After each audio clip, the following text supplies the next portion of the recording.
दुनिया की 25% आबादी मुस्लिम, लेकिन ग्लोबल इकोनॉमी में हिस्सा सिर्फ 9%। तुर्की के राष्ट्रपति एर्दोगान ने मुस्लिम देशों को दी हिदायत, एक होने की अपील, ब्याज मुक्त इस्लामी अर्थव्यवस्था का सपना। जानेंगे क्या है पूरा मामला, अगली खबर में आपको बताएंगे। भारत पाकिस्तान सीज फायर पर फिर बोले अमेरिकी राष्ट्रपति डोनाल्ड ट्रंप, दावा न्यूक्लियर वार से बचाया। इसी के साथ आपको बताएंगे अमेरिका यूरोप के नक्शे कदम पर जापान, सीरिया को लेकर लिया ये बड़ा फैसला। तो दोस्तों सभी खबरें आसान भाषा में एक एक करके विस्तार से बताएंगे, तो आप मेरे साथ इस वीडियो के आखिर तक बने रहें। तो बिना टाइम लेते हुए बात करते हैं खबरों की।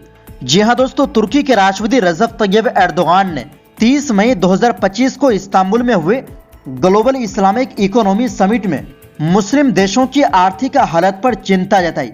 तुर्की की सरकारी अखबार डेली सवा के मुताबिक उन्होंने कहा कि दुनिया की 25% आबादी मुसलमानों की है, लेकिन इस्लामी देशों की अर्थव्यवस्था में हिस्सेदारी बहुत कम है। उन्होंने बताया कि पूरी इस्लामी दुनिया की फाइनेंस से जुड़ी संपत्तियां सिर्फ 2.5 ट्रिलियन डॉलर की है। इसके अलावा 57 मुस्लिम देशों वाले संगठन ओआईसी की हिस्सेदारी दुनिया के कुल व्यापार में सिर्फ 11% है और पूरी मुस्लिम दुनिया का योगदान दुनिया की इकोनॉमी में सिर्फ 9% के आसपास है।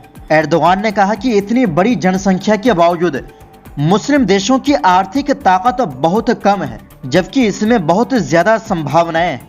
उन्होंने मुस्लिम देशों से आपस में व्यापार, निवेश और फाइनेंस से जुड़ा सहयोग बढ़ाने की अपील की।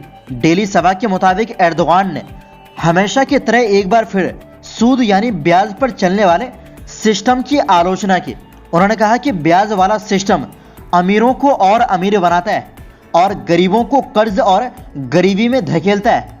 उन्होंने इसे इंसाफ के खिलाफ बताया और कहा कि वो हमेशा से एक ऐसी अर्थव्यवस्था की चाहत रखते हैं जिसमें ब्याज ना हो। उन्होंने कहा कि यह सिस्टम सिर्फ चंद लोगों को फायदा पहुंचाता है और करोड़ों लोगों को नुकसान।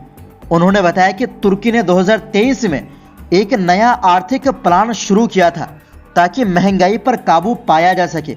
उस वक्त महंगाई 75% तक पहुंच गई थी, लेकिन अब अप्रैल 2025 में वो घटकर 38% से नीचे आ चुकी है। एर्दोगान ने कहा कि उनकी सरकार इस प्लान पर मजबूती से काम करती रहेगी जब तक कि सारे मकसद पूरे नहीं हो जाते और महंगाई को 10% से भी नीचे लाया जा सके। एर्दोगान ने दुनिया के मौजूदा आर्थिक सिस्टम पर भी सवाल उठाया। उन्होंने कहा कि आज की व्यवस्था सिर्फ मुनाफा कमाने और खर्च बढ़ाने पर टिकी है। इसमें इंसान की भलाई और इंसाफ की जगह बहुत कम है। उन्होंने कहा कि यह सिस्टम अमीर और गरीब के बीच की दूरी और ज्यादा बढ़ा रहा है। उन्होंने कहा कि अब वक्त आ गया है कि दुनिया एक ऐसा सिस्टम बनाए जो इंसानों के लिए हो, जिसमें इंसाफ हो, बराबरी हो और मुनाफे से ज्यादा इंसानियत को अहमियत दी जाए। एर्दोगान ने तुर्की की इस्लामी फाइनेंस को बढ़ाने की कोशिशों का भी जिक्र किया। उन्होंने कहा कि तुर्की चाहता है कि इस्तांबुल को पूरी दुनिया में इस्लामी फाइनेंस का बड़ा केंद्र बनाया जाए। उन्होंने बताया कि इस्तांबुल फाइनेंशियल सेंटर नाम का प्रोजेक्ट इसी मकसद से शुरू किया गया है। तुर्की की जगह उसका अनुभव और उसके पास जो टैलेंट है वो इस काम को आगे बढ़ाने में मदद करेगा। उन्होंने कहा कि अगर मुस्लिम देश मिलकर चले तो हम सब मिलकर एक मजबूत और इंसाफ पसंद आर्थिक दुनिया बना सकते हैं। यानी एर्दोगान का पूरा भाषण इस बात पर जोर देता है कि मुस्लिम दुनिया को अब सिर्फ बातें नहीं करनी बल्कि मिलकर काम करना है ताकि अपनी ताकत को पहचान सके और एक ऐसी अर्थव्यवस्था खड़ी कर सके जो इंसाफ, भाईचारे और इस्लामी उसूलों पर खड़ी हो। वहीं दूसरी ओर अमेरिकी राष्ट्रपति डोनाल्ड ट्रंप ने शुक्रवार को एक बार फिर कहा कि हमने भारत और पाकिस्तान को लड़ने से रोका। व्हाइट हाउस के ओवल ऑफिस में मस्क के साथ प्रेस कॉन्फ्रेंस करते हुए उन्होंने कहा कि भारत और पाकिस्तान की लड़ाई परमाणु तबाही में बदल सकती थी। दैनिक भास्कर के मुताबिक उन्होंने कहा, मैं भारत और पाकिस्तान के नेताओं का और अपनी टीम का शुक्रिया अदा करना चाहता हूं। हमने व्यापार की भी बात की और कहा कि हम उन देशों से व्यापार नहीं कर सकते जो एक दूसरे पर गोली चला रहे हैं और जिनके बीच परमाणु युद्ध का खतरा हो सकता है। ट्रंप ने कहा कि वहां के नेता समझदार हैं, उन्होंने बात हमारी मानी और लड़ाई रोक दी। ये प्रेस कॉन्फ्रेंस ट्रंप और मस्क ने संयुक्त तौर पर की थी। दरअसल मस्क ने ट्रंप प्रशासन से इस्तीफा दे दिया है। इसी को लेकर दोनों ने मीडिया के सवालों का जवाब दिया। प्रेस कॉन्फ्रेंस में ट्रंप ने मस्क की तारीफ की और उन्हें शानदार दोस्त बताया। उन्होंने कहा कि हम आपको याद रखेंगे। ट्रंप ने कहा कि मस्क सरकार के काम करने के तरीके में बहुत बड़ा बदलाव लाया है। ट्रंप ने कहा कि मस्क ने बिना थके मेहनत किए ताकि अब तक के सबसे बड़े और अहम सरकारी सुधार कार्यक्रम को आगे बढ़ाया जा सके। उन्होंने कहा मस्क असल में नहीं जा रहे हैं, मुझे लगता है कि वो आगे पीछे रहेंगे। DOGE उनका बच्चा है। दरअसल मस्क ने गुरुवार को एक्स पर पोस्ट कर ट्रंप प्रशासन का साथ छोड़ने की जानकारी दी थी। इसके बाद ट्रंप ने सोशल मीडिया पर पोस्ट कर लिखा था कि ये मस्क का आखिरी दिन है, लेकिन वे हमेशा हमारे साथ रहेंगे और हर तरह से हमारी मदद करेंगे।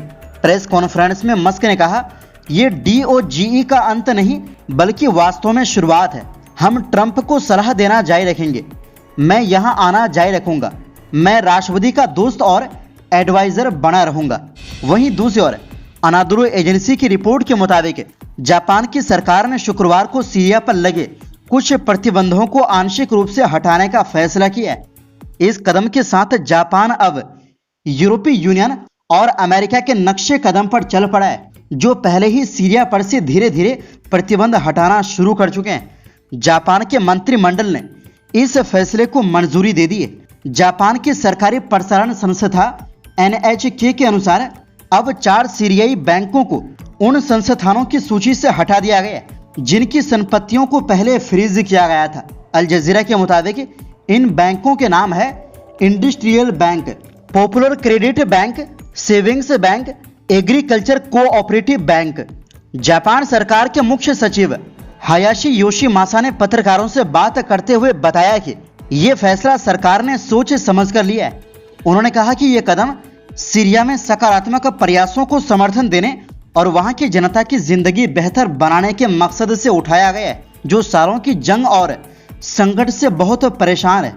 उन्होंने ये भी कहा कि जापान अंतर्राष्ट्रीय समुदाय के साथ मिलकर खास तौर से G7 देशों के साथ तालमेल बनाए रखेगा ताकि सीरिया में शांति और स्थिरता लाई जा सके। वहीं दूसरी ओर इस फैसले का सीरिया ने खुले दिल से स्वागत किया। सीरियाई विदेश मंत्रालय ने एक बयान में कहा कि जापान द्वारा 4 राष्ट्रीय बैंकों से पाबंदी हटाना पुनर्निर्माण की दिशा में एक सकारात्मक कदम है। उन्होंने उम्मीद जताई कि इस फैसले से दोनों देशों के बीच आपसी सम्मान और साझे हितों के आधार पर रिश्तों में और सुधार आएगा। वहीं सीरिया की अस्थायी सरकार ने पहले भी कई बार दुनिया के देशों से अपील की है कि वो सीरिया पर लगे प्रतिबंध हटा लें ताकि जंग और भ्रष्टाचार से तबाह हो चुके देश का दोबारा निर्माण किया जा सके। तो दोस्तों फिलहाल के लिए इस रिपोर्ट में बस इतना ही। इस पर आपकी क्या राय है कमेंट बॉक्स में जरूर दें।